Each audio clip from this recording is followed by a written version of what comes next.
Isa tayo ng bawang, sibuyas. Nilagay natin yung kamatis, dinurog natin. And then ngayon, ilalagay natin yung itlog. Sarsyadong isda po for today.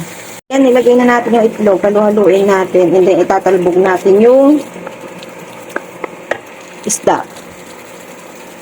Lagay ko na yung isda. Lagyan natin ng herbs.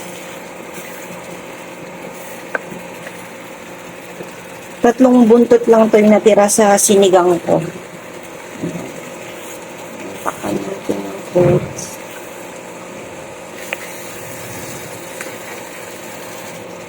Sarsyadong isda na. Diba? Kain tayo mga kabagang. Yummy, sarsyadong isda. Ulam namin ng tatay ko for today. Sarap mga kabagang, sarsyadong isda. Yung isda for today menu. Ang sarap mga kabagang. Nakakakain ako na to. Sarap.